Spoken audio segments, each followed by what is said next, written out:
नमस्कार साथियों, आप सभी का बहुत बहुत स्वागत है ऑफिसर्स एकेडमी के इस प्लेटफॉर्म पे, जहां हम अगले 15 मिनट में बेहतरीन 30 सवाल लेकर के आपके सामने आए हैं। यकीन मानिए साथियों, ये प्रश्न आपकी परीक्षा के लिए काफी ज्यादा महत्वपूर्ण और उपयोगी होंगे। इस वीडियो में कम डिस्कशन मिलेगा, लेकिन हाँ, अगर आप विस्तृत व्याख्या के साथ अन्य प्रश्नों को देखना चाहते हैं तो हमारे इसी यूट्यूब चैनल पर आप आगे बढ़ सकते हैं, जहां आपको एक से एक बेहतरीन क्लास मिलेगी, जहां डिटेल डिस्कशन कराया जाता है। ये जो क्लास है, ये रिवीजन के पॉइंट ऑफ व्यू से बनाई गई है। आइए यात्रा करते हैं अगले 15 मिनट की, जहां पर बेहतरीन 30 सवाल आपको मिलेंगे।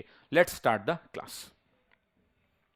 पहला प्रश्न है दोस्तों कि निम्न में से कौन सा एक असहयोग आंदोलन को प्रारंभ करने का कारण नहीं था। असहयोग आंदोलन आप जानते हैं कि 1 अगस्त 1920 को महात्मा गांधी ने प्रारंभ किया था और जलियांवाला बाग का नरसंहार इसका एक तात्कालिक कारण हुआ करता था। लेकिन दोस्तों आप जानते हैं कि यहां पर खिलाफत का प्रश्न यह भी बिल्कुल असहयोग का था, क्योंकि मुसलमानों को एकजुट करने में महात्मा गांधी के लिए ये जो है काफी फायदेमंद रहा था। और आपको याद होगा कि दिल्ली के अंदर में बैठक भी हुई थी और उस बैठक के अंदर में महात्मा गांधी को अध्यक्षता भी मिली थी खिलाफत वाले मामले में। नमक कानून दोस्तों ये गलत ऑप्शन है, क्योंकि ये जो है सविनय अवज्ञा आंदोलन यानी सिविल डिसोबीडियंस मूवमेंट से संबंधित है। पंजाब में अत्याचार, बिल्कुल पंजाब में जब अत्याचार बढ़े तो आपको याद होगा डॉक्टर सैफुद्दीन किचलू वाली कहानी, और सत्यपाल मलिक को गिरफ्तार कर लिया गया था, जिनको छुड़ाने के लिए भीड़ जो है जलियांवाला बाग मैदान में इकट्ठा हुई थी। तो ये भी असहयोग का कारण है। और रॉलेट एक्ट वो एक्ट जिसे काला कानून के रूप में जाना जाता है, इसे बिना अपील बिना दलील का कानून भी कहा जाता है। प्रश्न में कमेंट बॉक्स में जरूर बताइएगा कि रॉलेट एक्ट कब पारित किया गया था। अगर इस प्रश्न का उत्तर देखें तो पूछ रहा है कि कौन सा नहीं है, तो आंसर करेक्ट आंसर क्या हो जाएगा, बी विकल्प हो जाएगा, क्योंकि ये गलत उत्तर है।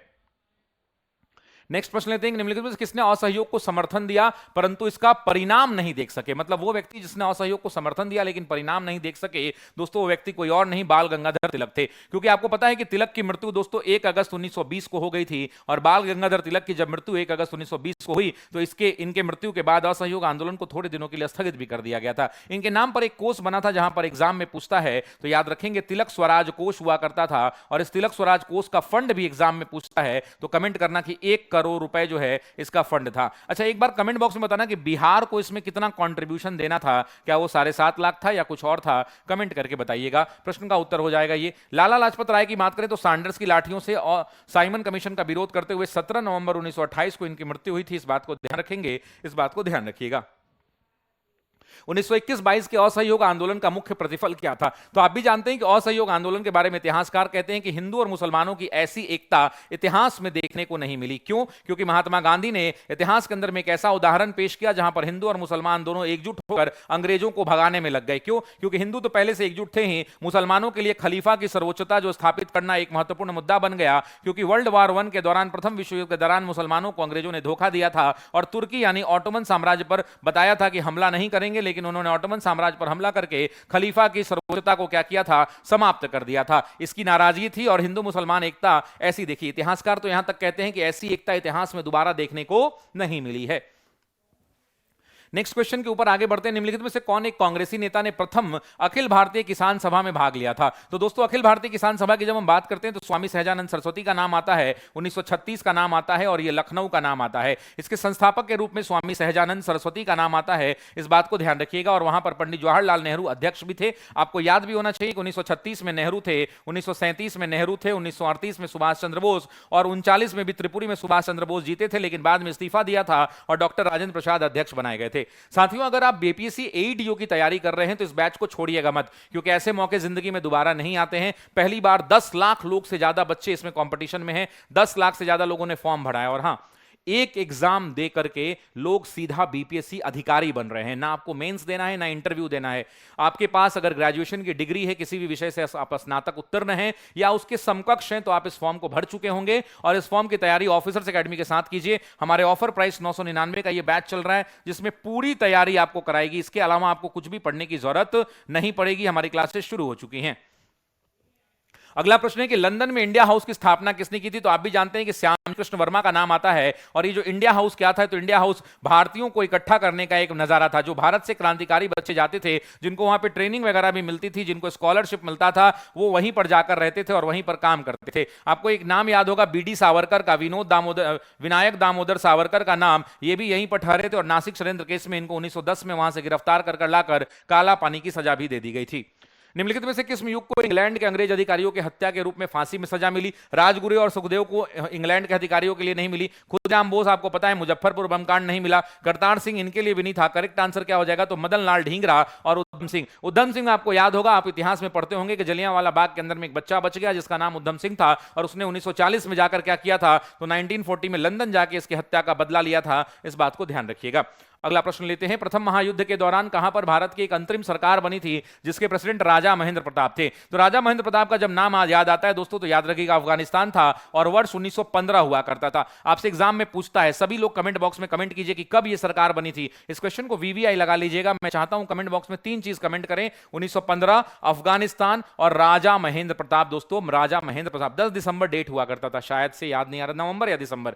1929 में भारतीय राष्ट्रीय कांग्रेस के लाहौर अधिवेशन की अध्यक्षता किसने की थी? तो आप भी जानते हैं पंडित जवाहरलाल नेहरू ने किया था, और यहीं पर पूर्ण स्वराज का प्रस्ताव जो है पारित हुआ था। यहीं पर दोस्तों यह भी फैसला हुआ था, आपको याद होगा कि 26 जनवरी 1930 को संपूर्ण भारत में पूर्ण स्वतंत्रता दिवस मनाया जाएगा। रावी नदी के तट पर 31 दिसंबर 1929 को 12 बजे रात्रि में रावी नदी के तट पर तिरंगा झंडा भी फहराया गया था।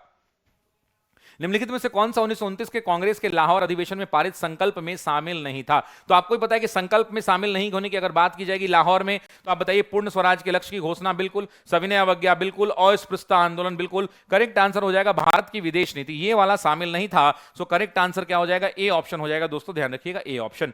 अगला प्रश्न लेते हैं। उससे पहले एक महत्वपूर्ण जानकारी है कि यदि आप सीटेट की तैयारी कर रहे हैं तो ऑफिसर्स एकेडमी ने सीटेट का बैच लॉन्च कर दिया है। पेपर 1 का पूरा बैच जो है आपको 999 में, पेपर 2 का पूरा बैच आपको पता है 999 में, और अगर कॉम्बो खरीदते हैं तो 999 में। इस बैच में पहली बार मैं सीडीपी पढ़ाऊंगा। यदि आपका सीडीपी के कारण रिजल्ट नहीं हो रहा है तो दोस्तों तैयार रहिएगा, एक आसान और सरल भाषा में आपको मैं सीडीपी समझाऊंगा जो जीवन तक आपको याद रहेगा। जितना प्यार आप मुझे मॉडर्न हिस्ट्री में करते हैं, यकीन मानिए उतना ही प्यार आप मुझे सीडीपी में देंगे, क्योंकि मैं आपके लिए दिन रात मेहनत कर रहा हूं। इस विषय के साथ जस्टिस होगा।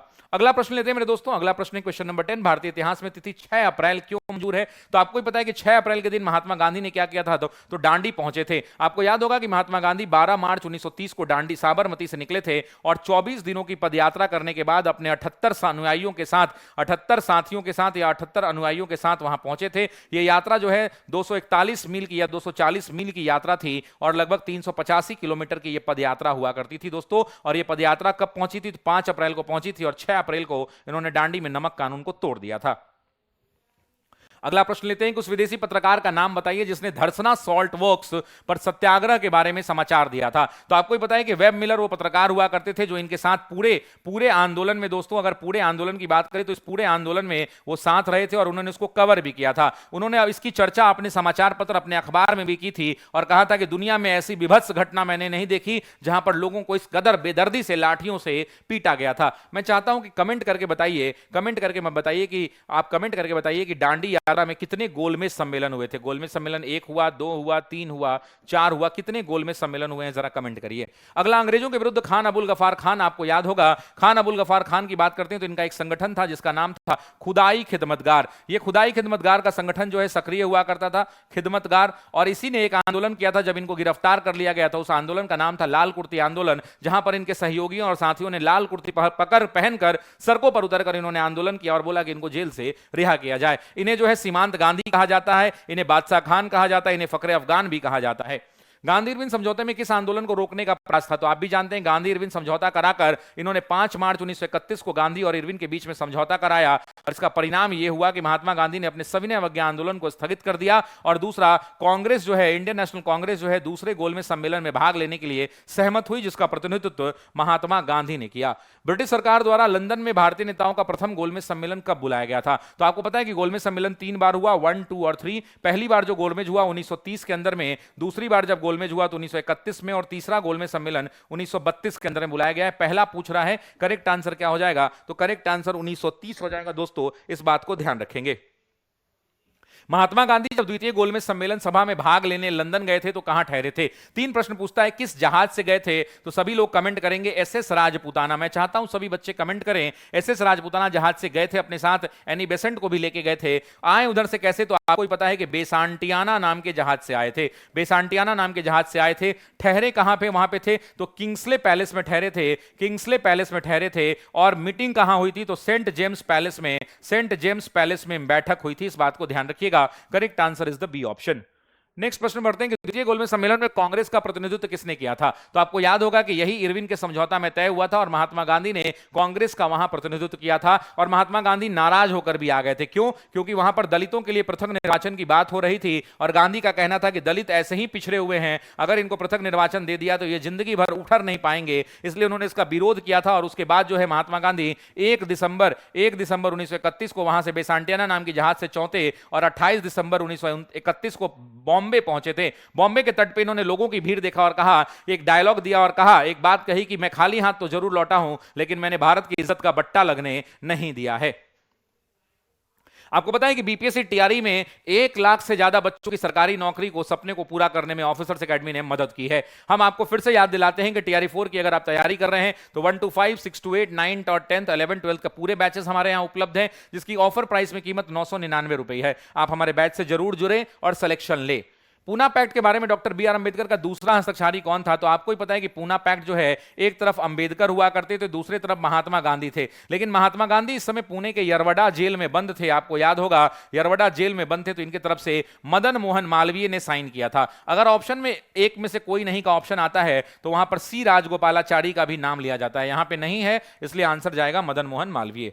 नेक्स्ट, 1932 में पूना पैक्ट के बाद हरिजन सेवक संघ। आपको याद होगा कि महात्मा गांधी ने 1932 के बाद अपने जीवन को हरिजन कल्याण के लिए समर्पित कर दिया था। महात्मा गांधी ने कहा था कि मेरा जीवन हरिजन कल्याण को है, इसके लिए उन्होंने हरिजन सेवक संघ की स्थापना करवाई और यह स्थापना जो है हरिजन नाम की पत्रिका भी निकलवाई थी। इस बात को ध्यान रखिएगा। इसके अलावा अखिल भारतीय अछूत संगठन का भी निर्माण हुआ, अखिल भारतीय अछूत संगठन का भी निर्माण हुआ था और इस पत्रिका को निकाला था घनश्याम दास बिरला यानी जीडी बिरला ने। मेरे दोस्तों, ऑपरेशन रूबिकॉन आपको याद होगा कि अंग्रेजों ने यह चलाया था जब भारत छोड़ो आंदोलन के दौरान महात्मा गांधी जेल में आमरण अनशन पर तैनात थे। तो ये जो ऑपरेशन रूबिकॉन है दोस्तों, ये इसी टाइम पीरियड पर चला था। जरा कमेंट बॉक्स में बताइए कि ऑपरेशन 0 आवर कब चला था? साल बताइए, 1940, 41, 42, 43। कमेंट बॉक्स में बताइएगा ऑपरेशन 0 आवर कब चला था। सभी लोग कमेंट करके कमेंट बॉक्स में इसका जवाब दीजिएगा।